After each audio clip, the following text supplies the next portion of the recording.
menjatuhkan pidana terhadap terdakwa Richard Eliezer Pudium Lumiu dengan pidana penjara selama 12 tahun dengan perintah agar terdakwa tetap ditahan, dipotong masa penangkapan.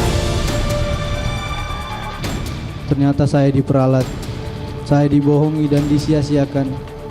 Bahkan kejujuran yang saya sampaikan tidak dihargai, malahan saya dimusuhi.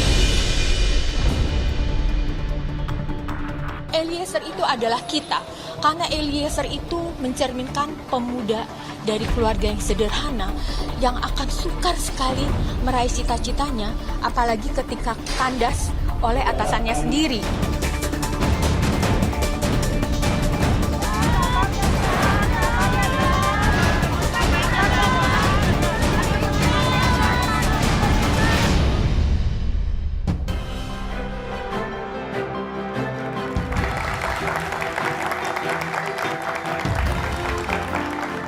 Pekan depan, Majelis Hakim yang menangani perkara pembunuhan terhadap Yosua akan membacakan putusan. Gelombang dukungan untuk Richard Eliezer terus berdatangan, mulai dari akademisi, LSM, hingga masyarakat kebanyakan. 100 lebih akademisi dan sejumlah lembaga mengirimkan amicus curiae ke Pengadilan Negeri Jakarta Selatan. Ini dilakukan agar Majelis Hakim memberikan keringanan hukuman bagi Eliezer. Pasalnya, Eliezer dianggap berjasa karena telah membuka kotak Pambondora pembunuhan berencana terhadap Yosua. Selain itu, Eliezer dianggap terpaksa saat melakukan penembakan karena menjalankan perintah atasan.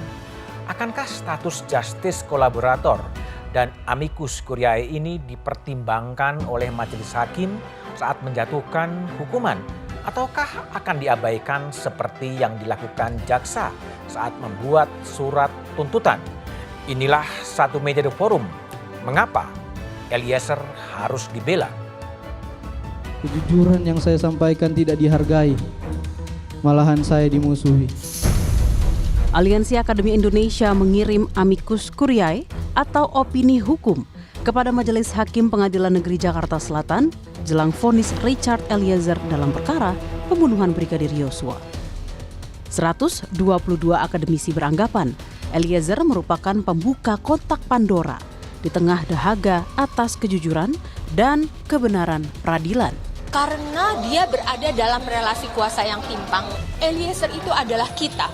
Karena Eliezer itu mencerminkan pemuda dari keluarga yang sederhana yang akan sukar sekali meraih cita-citanya, apalagi ketika kandas oleh atasannya sendiri.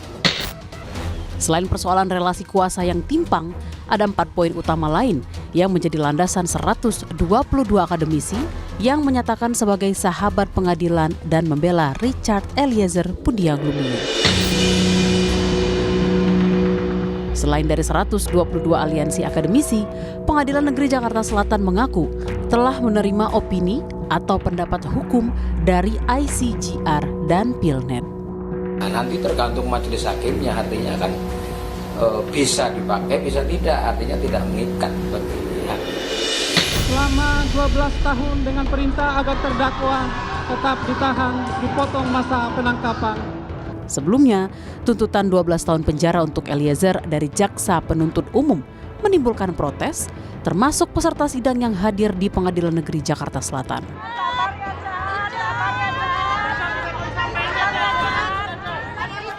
Sementara terdakwa lain yakni Putri Chandrawati, Ricky Rizal, dan Kuat Maruf dituntut hukuman 8 tahun penjara. Sebelumnya Jaksa Agung Muda Pidana Umum membantah bila Kejaksaan Agung dituding tidak menghormati rekomendasi LPSK atas status Eliezer sebagai justice collaborator. Untuk pelaku tidak bisa JC, tapi kami hormati LPSK, maka tuntutannya itu lebih ringan dibanding Pak Sambo. Kalau mungkin LPSK nggak ada, nggak mungkin 12 tahun. Dengan demikian, jaksa beranggapan Eliezer menjadi pelaku utama bersama Verdi Sambo yang mengakibatkan kematian Brigadir Yosua. Haruskah Eliezer dibela agar mendapat keringanan hukuman dibandingkan 4 terdakwa lain? Vonis hakim menjadi pertaruhan atas integritas wakil Tuhan, mempertimbangkan peran justice kolaborator membuka kotak Pandora, skenario palsu Verdi Sambo di tengah desakan relasi kuasa yang timpang. Mengapa Eliezer harus dibela, itulah tema Satu Meja The Forum malam ini. Telah hadir di studio sejumlah narasumber. Dari ujung sebelah kanan ada Albert Aris, pakar hukum pidana dari Universitas Trisakti. Malam Albert. Di sebelah kanan saya ada Edwin Partogi Pasaribu, Wakil Ketua Lembaga Pelindungan Saksi dan Korban. Di sebelah kiri saya ada Trimedia Panjaitan, anggota DPR Komisi 3. Malam Bang Trimet. Dan di ujung ada Todung Mulya Lubis, inisiator dari Aliansi Akademisi Indonesia. Dan melalui sambungan Zoom ada Hakim Agung periode 2004-2013, Pak Joko Sarwoko. Malam Pak Joko. Selamat malam Mas Budiman. Oke, baik. Saya akan memulai diskusi dari Bang Todung Mulya Lubis. Ya. Betul, Anda menjadi salah satu inisiator bersama Prof. Sulistiawati Irianto untuk membuat surat sahabat pengadilan kepada Pengadilan Jakarta Selatan. Ya memang Prof. Sulis Irianto mengirimkan SMS kepada saya atau WA ya, dan saya langsung menyambut gagasan itu. Dan kemudian amicus curiae itu diluncurkan. Mengapa Bang Todung Mengapa? ikut menyambut? Ya ada beberapa hal tadi sudah disebutkan, tapi saya ingin menekankan bahwa posisi justice kolaborator dalam kasus yang sangat pelik semacam ini posisi yang sangat kunci dan harus dibela. Tidak mungkin tidak dibela. Dan saya melihat inilah momentum emas buat kita untuk melakukan pencaharian terhadap keadilan substantif. Inilah momentum emas buat kita untuk melakukan reformasi hukum dalam tubuh institusi peradilan, dalam tubuh kepolisian dan yang lain-lain. Tapi yang lebih penting adalah kasus intinya seperti apa. Nah, apa yang dikatakan tadi sebagai relasi kuasa yang timpang, saya tidak bisa membayangkan seorang Eliezer dengan pangkat rendah di kepolisian bisa menolak satu perintah dalam situasi yang sangat mencekam, sangat tegang, ya, dan dia seperti tidak punya daya sama sekali. Dan inilah satu situasi yang saya tidak ingin mengatakan dan tidak ingin mempengaruhi majelis hakim, dia mesti dibebaskan, tidak begitu. Tapi yang saya ingin katakan, coba bayangkan, imajinasikan keadaan yang sangat mencekam seperti ini, di mana dia tidak punya pilihan. Tapi pertanyaan saya gini Bang, kenapa kemudian, apa yang menyebabkan 122 orang profesor, doktor kemudian turun dan membuat surat? Apakah rasa keadilan kita itu tersentuh, terkoyak-koyak, terinjak-injak dengan kasus ini. Terinjak-injak, terkoyak-koyak karena? Ya karena ya kita punya akal sehat. Akal sehat kita bisa melihat kasus posisinya seperti apa, aktor utamanya seperti apa, dan siapa yang diperdayakan, siapa yang disalahgunakan, siapa yang didikte, diperintahkan. Dan kedua, ya, kita melihat juga proses hukum yang terjadi dalam media-media yang ada sekarang ini, itu tidak sulit untuk kita menyimpulkan bahwa there is something wrong. Gitu. Something wrong di mana? Something wrong dengan tuntutan yang diajukan oleh jaksa. Karena juga tidak mempertimbangkan banyak hal yang diajukan dalam proses peradilan, dan kemudian sense of justice. Sense of justice kita itu harus dilihat. Gitu. Dan itu nyata kok. Kita tidak membutuhkan seorang profesor untuk merasakan sense of justice yang terluka dalam kasus ini. Oke, baik, Bung Todung. Bung Edwin, ini ICGR, Aliansi Akademis Indonesia, kemudian menyampaikan surat kepada pengadilan untuk protes dalam tanda petik publik terhadap jalannya persidangan. LPSK memandangnya seperti apa? Ya, saya rasa itu suatu hal yang yang memang yang tersinggung oleh Pak Todung, bahwa ada rasa keadilan masyarakat yang terusik. Itu memang terlihat dari tuntutan tersebut. Karena memang secara regulasi bahwa buat seorang justice collaborator itu sudah ada rewardnya. Jadi buat justice collaborator itu ada dua, ada penanganan khusus dan reward. Reward itu termasuk salah satunya adalah penjatuhan pidana ringan. Penjatuhan pidana ringan itu kan dimulai dari tuntutan. Tapi gini, kalau tadi mengikuti logika dari Jampidum, kalau tidak ada LPSK, iya, Eliezer bisa saja sama dengan Sambo. Ya, kalau gitu kita ikuti logikanya. Kalau tidak ada icat, kita juga mungkin tidak melihat Ferdi Sambo sebagai pelaku utama. Jadi mana yang lebih penting sebenarnya? Rasa keadilan formal yang dirasakan oleh diwakili oleh Jampidum, atau rasa keadilan seperti apa? Ya bukan. posisi justice collaborator harus dipahami. Keberadaan konsep justice collaborator itu karena penegak hukum menyadari, negara menyadari bahwa pada perkara-perkara yang sulit pembuktiannya, sulit untuk mencari saksinya, itu harus ada satu orang di antara pelaku yang mau mengungkap itu. Karena dia mau mengungkap itu, kan disebut oleh para pelaku lain sebagai pengkhianat. Ya, sebagai pengkhianat dia punya situasi yang mengancam keselamatan jiwanya. Nah untuk itu kemudian dia juga mendapatkan imbalan. Imbalnya itu dari rewardnya tadi termasuk adalah pemberian pidana yang paling ringan. Baik. Saya akan tanya kepada Hakim Agung, mantan Hakim Agung Joko Sarwoko. Pak Joko, kalau Pak Joko pengalaman berkarir begitu lama sebagai hakim, bagaimana memandang begitu banyaknya protes-protes publik sampai muncul amicus curiae dari akademisi, dari LSM terhadap kasus itu? Hakim akan mempertimbangkan seperti apa Pak Joko? Begini, kalau sebenarnya kalau hakim mau mencermati apa yang diperoleh dalam fakta persidangan, itu kan jelas sekali. Posisi Eliezer itu yang pertama adalah melaksanakan perintah jabatan. Pasal 51 ayat 1 KUHP. Itu malah di situ tidak bertanggung jawab. Yang kedua, dia sebagai justice collaborator yang menurut Undang-Undang Perlindungan Saksi dan Korban ini ada semacam taken prestasinya kalau dia ikut membongkar persoalan itu, perkara itu. Dan kemudian Mahkamah Agung pada tahun 2012 itu menerbitkan surat edaran Mahkamah Agung. Nomor 4 tahun 2011. 2011. Yang 2011 ya, yang mengatakan di situ antara lain bahwa justice collaborator itu pidananya harus lebih ringan dari pelaku yang lain.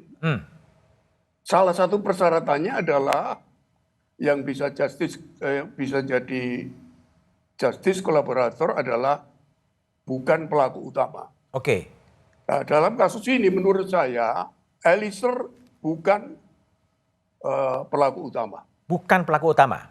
Bukan pelaku utama. Tapi kalau dari pengalaman Pak Joko, kalau sekarang ada amicus curiae yang disampaikan oleh hampir 120 guru besar yang menyampaikan surat kepada hakim, apakah itu akan dipertimbangkan juga dalam pengambilan keputusan? Saya pernah memutuskan dengan mendasarkan amicus curiae tahun 2012 kasus Pritasari. Itu dalam perkara peninjauan kembali. Mungkin pertimbangan saya tidak cukup mengenai hal itu di dalam pertimbangan, tetapi saya perhatikan di tingkat PK Prita saya bebaskan. Antara lain karena amicus curiae itu.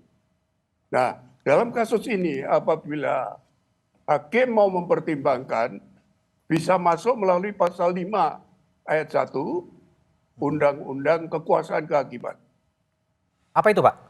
Undang-Undang Kekuasaan Kehakiman nomor 48 tahun 2009. Yang isinya? Antara lain hakim dan hakim konstitusi wajib memperhatikan rasa keadilan atau hukum yang berkembang di dalam.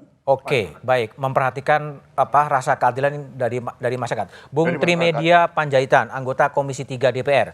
Gimana Komisi 3 DPR sebagai wakil rakyat ya melihat rakyatnya kemudian bersuara, berkirim surat kepada pengadilan untuk ya dalam bahasa awam mungkin memprotes terhadap tuntutan yang terlalu tinggi terhadap Richard Eliezer? Ya tentu kami kecewa ya. Saya sendiri tidak menyangka tuntutannya akan 12 tahun. Padahal kita tahu, kita kadang-kadang sampai bosan Pak Budiman nonton TV. Live semua TV persidangan ini.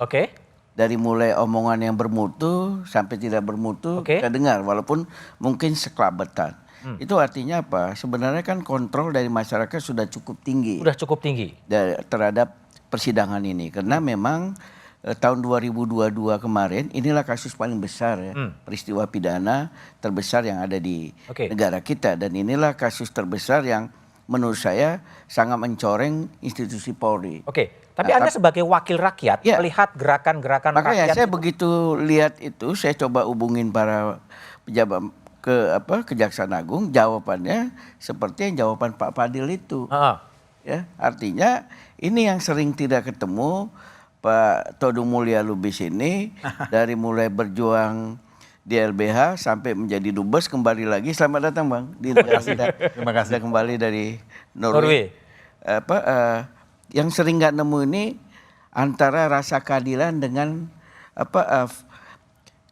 kepastian hukum. Apa yang disampaikan oleh Pak Joko tadi soal pelaku utama. Karena dianggap oleh kejaksaan bahwa Eliezer ini pelaku utama. Dan kemudian karena dia pelaku utama tidak bisa mendapatkan hal yang maksimal seperti kita harapkan itu. Itulah yang disampaikan juga, kalau tidak ada rekomendasi dari LPSK tidak akan segitu. Itu bukan ngeles ya? Ya, itu argumen-argumen mereka sebagai Jampidum itu udah resmi. Ketika kritik publik ya dia harus membangun argumentasi. Kemudian yang menjadi alasan mereka juga jangan dilihat ke bawahnya saja, tapi lihat ke atasnya. Sambunya segitu. Nah, dari peristiwa ini kemudian banyaknya protes dari masyarakat, keberatan dari masyarakat, saya yakin suara kita ini pasti dengar. Pasti didengar. Saya akan tanya pada Albert Aris ya. Ini kan ada keadilan formal versi Jampidum, yang versi kejaksaan yang harusnya mewakili rakyat, tapi juga ada rasa keadilan masyarakat yang mungkin orisinil. Anda melihatnya seperti apa? Tapi jawabannya setelah jeda berikut ini.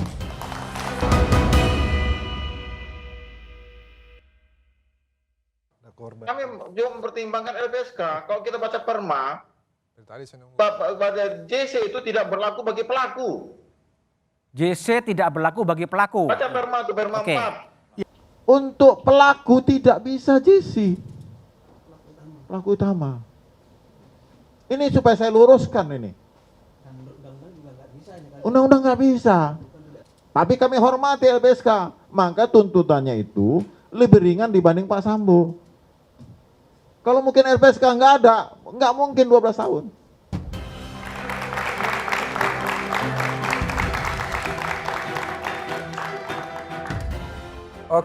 Tadi Jampidum Fadil Jumhana sudah mengatakan bahwa JC nggak mungkin untuk pelaku utama. Jadi ada kesenjangan antara rasa keadilan formal yang direpresentasikan oleh kejaksaan dan rasa keadilan publik yang kemudian muncul dalam amicus curiae itu. Gimana Albert lihat?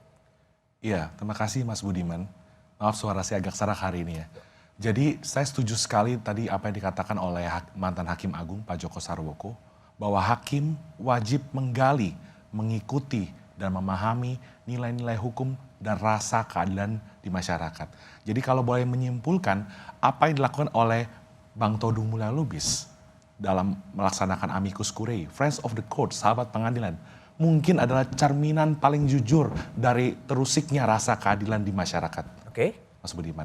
Nah, kalau kita mau masuk lebih dalam ke substansi, jangan lupa bahwa jaksa penuntut umum mendakwa seluruh para terdakwa dengan pasal 55 ayat 1 ke 1 dan bukan pasal 55 ayat 1 ke 2. Artinya apa Mas Budiman? Hanya ada 3 kemungkinan bentuk penyertaan yang ada dalam perkara ini. Yang pertama adalah orang yang melakukan, yang kedua adalah orang yang turut melakukan, dan yang ketiga adalah orang yang menyuruh melakukan atau downplayhen. Dari referensi dan literatur hukum pidana yang saya miliki Mas Budiman, orang yang disuruh melakukan itu hanya merupakan alat yang tidak memiliki niat, tidak memiliki kehendak, maka berlakulah asas Hensstraf Sonderschuld. Tiada pidana tanpa kesalahan, sebagaimana tadi disampaikan oleh Pak Joko Sarwoko. Betul perbuatannya terbukti membunuh, betul. Tapi ada alasan penghapus pidana berupa perintah jabatan atau Ambtelijk Bevel yang lahir karena relasi kuasa yang begitu kuat sehingga tidak memungkinkan seorang Richard Eliezer yang tadi notabene tadi sudah dijelaskan oleh Bang Edwin, backgroundnya Brimob, untuk menolak perintah dari seorang Ferdy Sambo. Baik. Kembali Edwin, tadi clear sekali dari Jampidum mengatakan nggak bisa Richard menjadi justice collaborator adalah dia karena pelaku utama gitu loh. Jadi pertimbangan LPSK itu sebenarnya apa? Ya saya khawatir Jampidum malah tidak baca tuntutan ya. Tidak baca tuntutan? Iya. Dan kalau kita mendengar tuntutan itu tidak ada penyebutan Eliezer sebagai pelaku utama. Bahkan ketika replik itu saya melihat 2 hal. Ada revisi di situ, ada klarifikasi di situ. Revisinya adalah bahwa dalam replik itu baru disebutkan adanya surat LPSK. surat rekomendasi LPSK untuk pemberian penghargaan kepada... Itu direplik? Ya, direplik. Oke. Tetapi di tuntutan tidak ada. Tidak ada? Tidak ada. Ada perubahan posisi? Itu saya bilang sebagai perubahan, sebagai revisinya. Oke. Pertama disampaikan bahwa di replik itu ada surat rekomendasi LPSK untuk pemberian penghargaan Richard Eliezer sebagai justice collaborator. Kedua, di dalam replik itu baru juga disebutkan bahwa mereka mempertimbangkan pasal 10A ayat 3 dan penjelasannya tentang peringanan penjatuhan pidana buat justice collaborator, yaitu percobaan, kemudian pidana khusus, dan pidana yang paling ringan. Nah, yang tambahan yang lain dari saya sampaikan bahwa replik itu juga klarifikasi, karena dalam replik itu dijelaskan, disebutkan tegas bahwa pelaku utama adalah Ferry Sambo. Oke. Kemudian di dalam replik tidak disebutkan atau diakui bahwa Richard adalah justice collaborator, tidak dipersoalkan soal dia pelaku pembunuhan berencana, tidak disebutkan soal syarat harus dapat penetapan dari pengadilan. Jadi apa yang disampaikan oleh Pak Jampidum itu di replik itu tidak bunyi. Tidak bunyi? Tidak bunyi. Berubah? Tidak berubah. Tapi tuntutannya nggak berubah? Tuntutan tidak berubah, tetapi kemudian kan kita melihat bahwa bagaimana ada kesan gamang jaksa. Dilema yuridis tadi ya? Dilema yuridis. Oke. Ya, sebenarnya juga suatu hal yang sebenarnya kurang pas ya. Kurang pas? Kurang pas karena jaksa adalah tim pemerintah dalam pembahasan Undang-Undang 31 2014 yang membahas tentang justice collaborator. Jadi Menkumham, jaksa, Polri, LPSK adalah tim pemerintah pembahasan itu. Oke. Kemudian kalau bicara soal kajian itu sejak zaman Joko Sarwoko ketika di MA sejak tahun 2011 kajian itu sudah ada dan keringanan penjatuhan pidana yang ada di Undang-Undang 31 2014 itu mengadopsi dari SEMA 4 2011. Oke, Pak Joko Sarwoko. Jadi tadi Bung Edwin menyebut-nyebut bahwa Pak Joko termasuk yang ikut merancang justice collaborator. Kalau menurut Pak Joko dalam posisi yang seperti sekarang ya, pada satu sisi memang Richard itu menembak, tapi pada sisi lain dia memang yang membongkar kasus itu. Tanpa Richard kasus ini tidak terbongkar. Ini kalau tanpa mengintervensi hukuman dari kemandirian hakim, kalau menurut Pak Joko ini jadi gimana sebetulnya vonis dari hakim itu? Ya justru dua-duanya dapat dijadikan alasan. Yang pertama kan dia melaksanakan perintah jabatan. Melaksanakan perintah jabatan, oke. Yang tidak bisa ditolak. Maka menurut pasal 51 KUHP ini kan perkara pembunuhan berencana kan pidum, tidak pidana umum. Oke. Jadi bisa diterapkan pasal 51 ayat 1. Nah di situ kan malah tidak bertanggung jawab, tidak bisa diminta pertanggungjawaban pidana. Tidak bisa dimintai pertanggungjawaban artinya apa, Pak? Karena tanggung jawabnya adalah orang yang memerintahkan. Ya. Dan itu kalau tidak salah dengar, Sambo berulang kali mengatakan bahwa itu semua tanggung jawab saya. Dan begitu dia mengatakan. Lalu alasan yang kedua untuk meringankan itu adalah sebagai whistleblower tadi atau sebagai pengungkap fakta, justice collaborator. Oke, itu artinya bisa memperingan hukuman terhadap Richard Eliezer. Bahkan sebenarnya malah bisa membebaskan. Bisa membebaskan. Kalau hakimnya mau, ya. Kalau hakimnya mau itu bisa membebaskan. Oke, ya. Bung Trimet, ini kan baru nih justice collaborator ya. Dalam kasana hukum memang ya dulu hampir tidak pernah ada. Nah, DPR melihatnya seperti apa sih soal posisi justice collaborator, penguak fakta yang sekarang menjadi kontroversi sebetulnya? Itu cuman kosakata yang suka kita sampaikan aja. Kosakata? Tapi saya melihatnya belum didalami betul oleh para penegak hukum kita. Ya buktinya kejadian seperti ini. Padahal kalau sejak awal juga ada koordinasi, saya kira termasuk LPSK ya kepada kejaksaan bagaimana mengawal kasus Sambo ini tidak akan terjadi seperti ini. Karena seperti kita dengar saja Pak Jampidum dengan tegas menyampaikan seperti itu dan mengutip SEMA nomor 4 2011 itu secara letterlek seperti itu. Yang salah siapa sih sebetulnya nih? Salah baca, salah tafsir. Soal orang hukum selalu berpikir soal dasar hukum.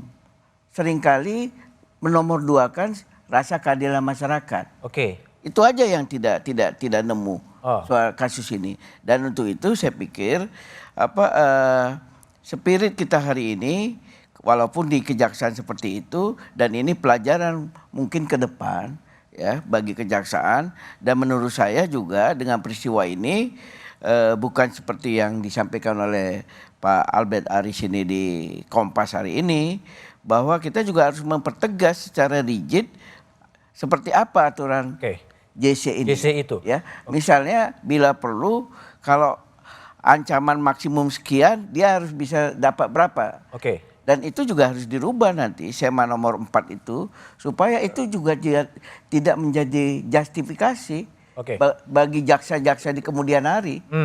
Karena tadi udah jelas Pak Jampidum dasarnya SEMA nomor 4 itu.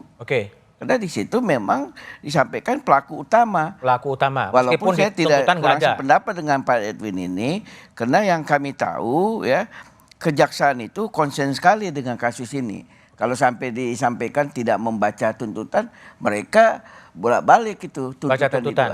Dan itu kalau yang saya dengar itu 6 kali rapat mereka. Oh, rapat di tingkat atas ya? Iya. Dengan siapa rapatnya? Ya pejabat utama kejaksaan ya, mendiskusikan unsur-unsurnya, ada presentasi. Jadi kalau disampaikan bahwa sekelas Jampidum sebagai pengendali perkara pidana di Kejaksaan Agung, apalagi ini perkara yang Presiden Jokowi sendiri memberi komentar, ya mereka sudah serius, sama saja cara pandangnya yang tidak berubah. Tidak berubah. Oke, Bang Todung. Legalistik. Bang Todung, ini gimana sebetulnya menurut Anda soal justice kolaborator yang tadi dibenturkan dengan pelaku utama? Ini gimana? Sebetulnya kan Bung Trimedia sudah mengatakan tadi bahwa selalu ada ketegangan. Konflik ya, antara keadilan masyarakat dengan keadilan formal. Itu sejak dulu, walaupun kita tidak menyebut kata justice kolaborator.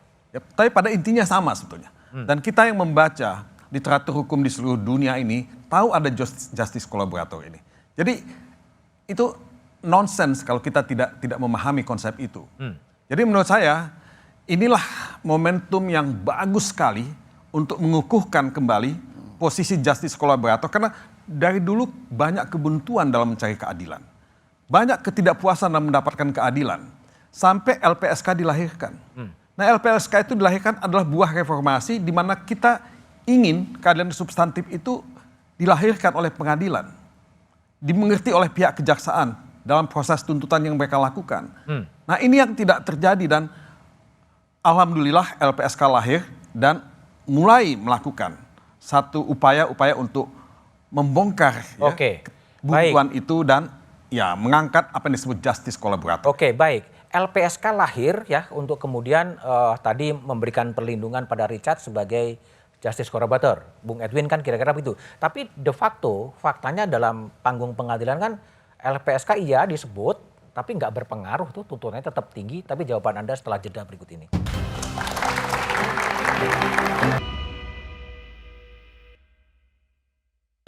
Kalau aku sih ngikutin yang kayak tuntutan terakhir kan sekitar 12 tahun ya Mbak.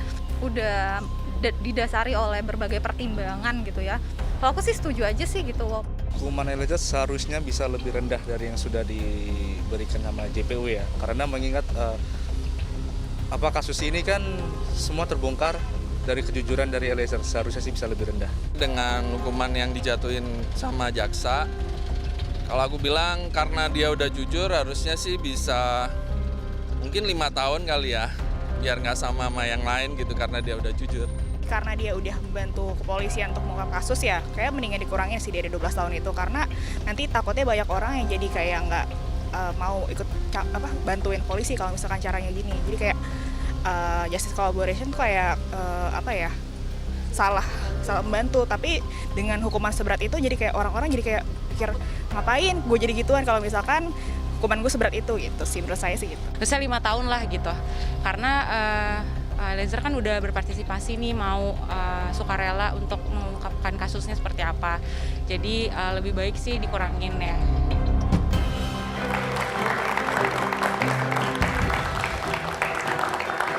Oke, kembali ke Edwin dari LPSK. sudah berkirim surat kepada jaksa penuntut umum untuk mengurangi dalam kasus Eliezer, tapi tidak dihiraukan, tetap 12 tahun pada saat replik disampaikan. Apa yang akan dikerjakan lagi oleh LPSK untuk memperjuangkan status Eliezer sebagai justice kolaborator? Ya, pertama saya ingin sampaikan dulu Mas Bambang. Pertama bahwa kami di bulan Desember itu diminta oleh JPU untuk segera menyampaikan surat kami kepada jaksa. Udah disampaikan? Sudah disampaikan karena mereka pertama karena meminta untuk sebagai bahan rentut. Oh, mereka yang minta? Minta ya, mereka minta. Kemudian pada 11 Januari kami sampaikan kembali karena sebenarnya kalau dalam peraturan LPSK-nya itu kita harus tunggu sampai keterangan dia sebagai terdakwa. Supaya sempurna dari keterangan dia sebagai saksi sebagai terdakwa seperti apa konsistensi itu terjaga atau tidak. Nah, kemudian baru kami terbitkan surat tanggal 11 Januari untuk menyampaikan secara khusus juga rekomendasi penghargaan Richard sebagai justice collaborator. Nah, kalau mendengar tadi yang katakan oleh Pak Jampidum, kan Pak Jampidum bilang bahwa ini karena dengan mempertimbangkan rekomendasi dari LPSK, maka jadi 12. Tapi ada yang mungkin silap di situ. Begini Mas Budiman, bahwa dalam undang-undang itu surat rekomendasi LPSK itu tidak untuk dipertimbangkan jaksa, tapi hanya untuk dimuat di dalam tuntutan. Ya dimuat buat apa kalau dipertimbangin? Nanti bagian pertimbangannya di bagian penjelasan dijelaskan Mas Bambang, Mas Budiman. Di bagian penjelasan dijelaskan hakim memperhatikan dengan sungguh-sungguh rekomendasi LPSK yang dimuat di dalam tuntutan. Artinya itu untuk bahan pertimbangan hakim, bukan bahan pertimbangannya hakim. Jaksa. Jadi kalau tetap 12 tahun nggak masalah, kira-kira begitu ya? Tidak, karena itu juga tidak sesuai dengan reward yang harusnya diberikan. Coba kita tanya pada Pak Joko Sarwoko. Pak Joko, ini banyak kontroversi. Pertanyaan saya pertama, Pak Joko sebagai sesama hakim, apakah hakim pengadilan negeri Jakarta akan bersikap independen terhadap berbagai pro kontra yang ada di masyarakat? Seharusnya independen, seharusnya ya. Seharusnya? Seharusnya ya. Berbagai operasi-operasi yang dikatakan Pak Mahfud mengatakan ada operasi senyap, operasi bawah tangan, apakah itu juga kemudian tidak mempengaruhi independensi dari hakim? Seharusnya diabaikan oleh para hakim majelis. Dalam pengalaman Pak Joko pernah juga terjadi berbagai intervensi yang terjadi? Iya pernah saya. Oh, jadi bukan tidak mungkin juga intervensi terjadi? Setelah saya tidak kuat saya mengundurkan diri. Oh, pernah mengundurkan diri karena intervensi kuat. Seperti apa sih Pak Joko intervensinya? Waktu itu rumah saya didatangi ketika saya menangani kasusnya Tommy Soeharto? Ya, waktu menembak Hakim Agung. Ya, itu kan saya sering didatangi oleh ajudan mereka, disuruh saya mau dijemput. Pagi-pagi mau ke kantor didatangi lagi. Nah, sopir saya pun pernah diundang ke rumahnya. Nah, setelah itu kan saya lebih bagus mengundurkan diri. Mengundurkan diri sebagai hakim? Sebagai majelis hakim? Anggota majelis hakim. Artinya kalau itu bisa terjadi pada era Pak Joko Sarwoko, bukan tidak mungkin terjadi juga tekanan-tekanan serupa kepada majelis hakim yang menangani kasus Sambo sekarang? Ya, itu bisa mungkin terjadi juga. Tetapi mudah-mudahan dengan pengalamannya yang sudah cukup panjang, dia bisa menghindar dari itu. Bisa menghindar. Tapi kalau Pak Joko katakanlah menjadi ketua majelis hakim atau menjadi salah seorang di anggota majelis hakim dalam kasusnya Richard, antara justice kolaborator dan pelaku penembakan, ini mempertimbangannya gimana Pak Joko? Ya, kalau Eliezer itu kan sebenarnya memang pelaku, tapi bukan pelaku utama. Bukan pelaku utama, terus? Ya, Eliezer adalah pelaku penyertaan. Pelaku penyertaan artinya apapun yang dilakukan oleh Eliezer itu lalu menjadi perbuatan itu utuh dan selesai. Lengkap dan selesai. Nah, pelaku utamanya adalah intellectual brother itu. Yaitu FS ya. Dan dia sudah berulang kali mengatakan semua tanggung jawab saya. Semua tanggung jawab saya, Ya. Artinya Eliezer bisa lepas karena itu tanggung jawab sudah diambil oleh Freddy Sambo. Ya, kalau selain memperhatikan legal justice, maka hakim juga harus memperhatikan social justice. Social justice, Pak Joko. Bung Todung. Hal ini harus diutamakan. Bung Todung. Jadi kalau menurut aliansi, apa sih sebetulnya hukuman yang paling pas untuk Richard? Kan di suratnya itu kan mengatakan Eliezer adalah kita, sehingga harapannya untuk peradaban hukum yang lebih baik diberikan hukuman yang seringan-ringannya tanpa bermaksud untuk mengintervensi domain dari Majelis Hakim Pengadilan Negeri Jakarta Selatan. Dalam amicus curiae memang dikatakan seperti itu, Bung Budiman. Tapi saya cenderung lebih setuju kepada Pak Joko sebetulnya.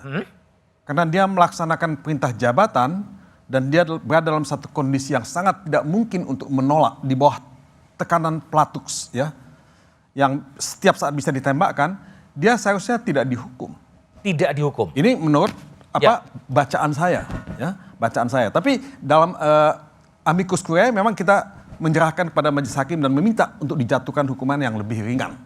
Ya. Ini pertimbangan yang realistis karena kita tahu bahwa hakim itu dalam posisi yang sulit. Sulit. Ya, dalam posisi yang sulit. Tadi kalau kita bicara mengenai intervensi terhadap majelis hakim, katakanlah tidak ada telepon. Katakanlah tidak ada orang yang dikirim ke sana seperti yang diharapkan pada Pak Joko Sarwoko. Hakim ini kan membaca media. Hakim ini dengar YouTube. Hakim ini juga punya sosial media, punya WhatsApp. Itu kan semua ada intervensi di sana. Jadi hakim ini setengah dewa gitu. Kita berharap kepada hakim yang setengah dewa ini untuk betul-betul kuat menghadapi semua tekanan yang tidak mungkin dihilangkan sama sekali dalam sistem yang seperti apapun. Oke, baik. Bung Albert, tadi Pak Joko mengatakan ini adalah perintah jabatan. Kalau menurut analisis Anda sebagai ahli hukum pidana, apakah memang pantas diterapkan pada Richard bahwa dia hanya sekedar menjalankan perintah dari atasannya meskipun ada Ricky Rizal yang berani menolak? Ya, yang pertama tadi menarik sekali Mas Budiman tadi terkait dengan orang yang disuruh melakukan itu tidak memiliki niat kan, maka berlakulah asas qui mandat ipse fecisse videtur. Siapa yang memerintah, dia bertanggung jawab. Dianggap telah melakukannya sendiri. Dan yang menarik Mas Budiman, dalam nota pembelaan penasihat hukum, seingat saya, penasihat hukum Richard Eliezer tidak pernah meminta putusan bebas. Tetapi meminta putusan lepas atau onslaught van alle revolving. Artinya apa? Menurut penasihat hukum betul terbukti Richard melakukan pembunuhan, tetapi karena ada perintah jabatan tadi, itu maka sifat melawan hukum atau elemen melawan hukumnya menjadi hilang.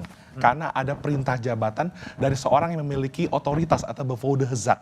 Nah, maka dari itu Mas Budiman, saya berulang kali mengatakan, kalau ada keraguan-raguan, apakah seorang Richard Eliezer kuasa untuk menolak perintah perintah Ferdy Sambo, maka kita bisa melihat dari sisi kesalahan psikologisnya tadi yang sudah dijabarkan oleh Bang Todung Mulya Lubis. Ada beda 18 pangkat, background Eliezer sebagai paramiliter dan juga pemberi perintah ini adalah polisi. Sehingga dari sisi kesalahan psikologis sebagaimana diterangkan oleh Romo Magnis, Reza Indragiri dan Mbak Lisa, itu seorang Richard Eliezer berada dalam tekanan yang tidak memungkinkan dia menolak perintah tersebut. Meskipun Ricky bisa menolak. Iya. Tekanan ini bukan pasal 48 mengenai daya paksa, tetapi ada contrante morale yang lahir dari chain of command atau perintah jabatan yang sedemikian rupa tadi. Oke, baik, saya akan tanya kepada Trimat. Kira-kira ini kalau menurut Anda akan jadi seperti apa vonis yang pada sisi lain memenuhi kepastian hukum, tapi pada sisi lain memenuhi social justice. Tapi jawabannya setelah jeda berikut ini.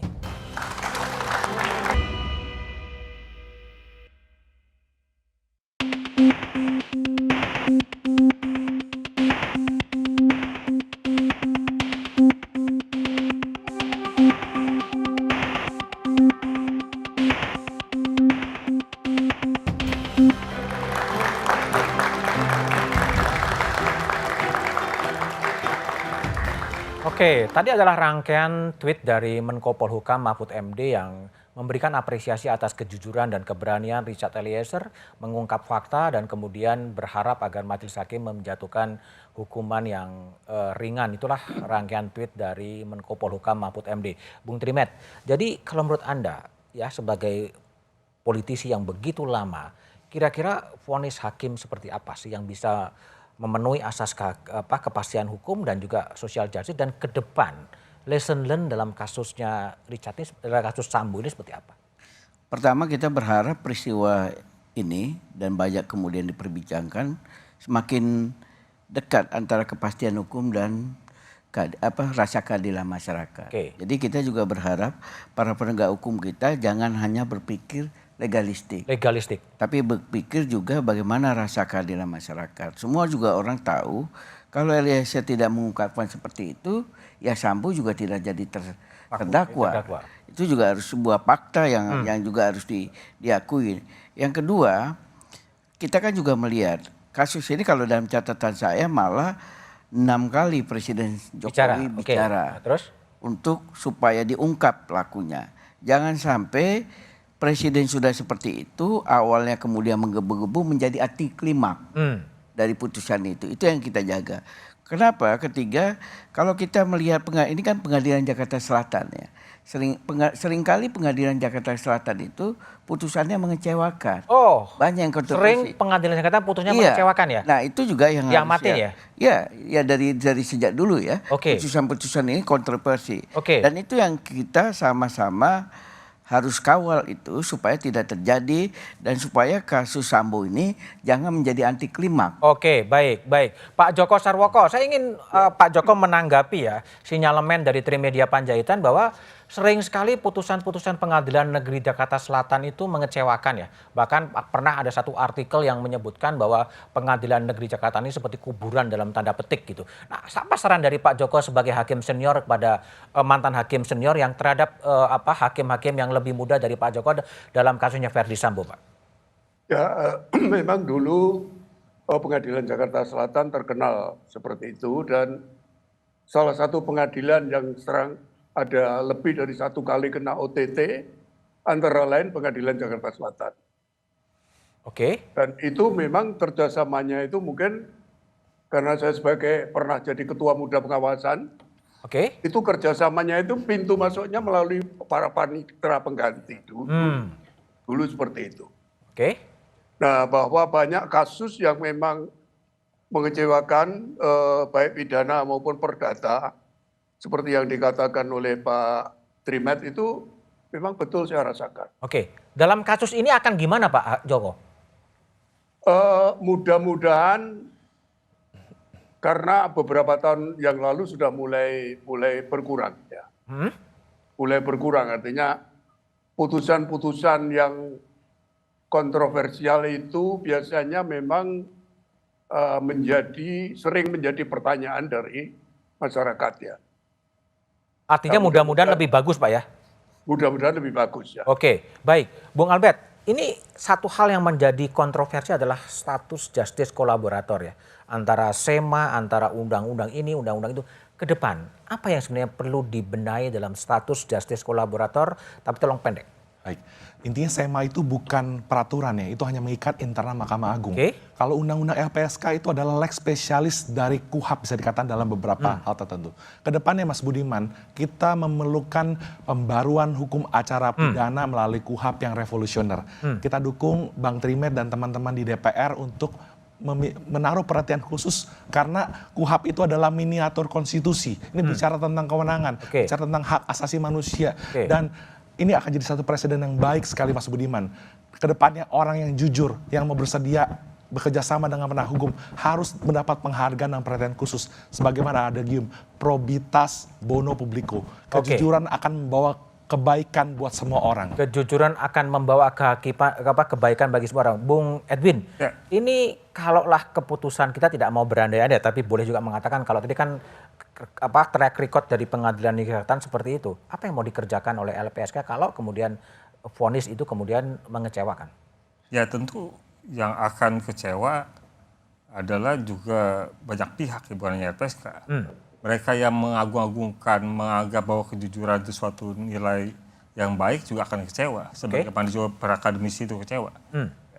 Dan kita harus melihat gini, Mas Budiman, bahwa kejujuran Eliezer itu adalah bagian dari upaya untuk melawan impunitas.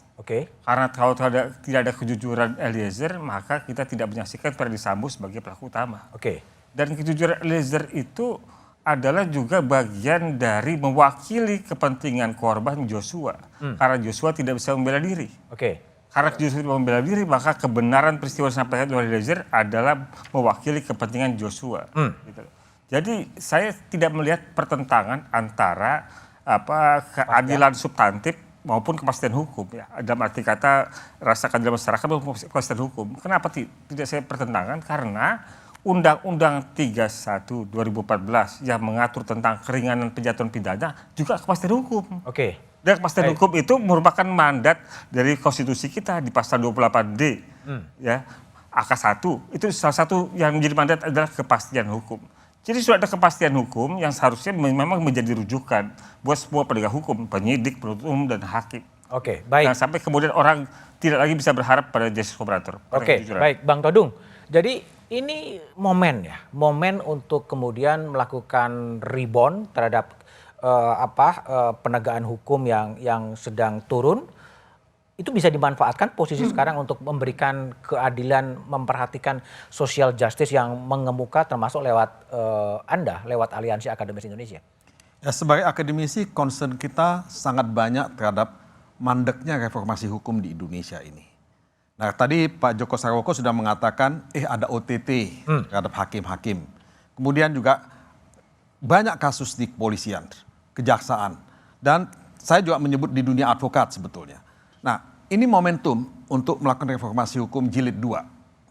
Kalau reformasi tahun 1998 itu membawa kita pada satu situasi pembaharuan hukum yang kita anggap ya mutlak mesti dilakukan, sekaranglah waktunya untuk melakukan reformasi di tubuh kejaksaan, di tubuh pengadilan, di tubuh kepolisian, dan di tubuh yang lain. Sehingga kalau kita bicara tentang kasus ya yang menyangkut Eliezer ini, kita tidak dihadapkan pada konflik ketegangan yang unnecessary.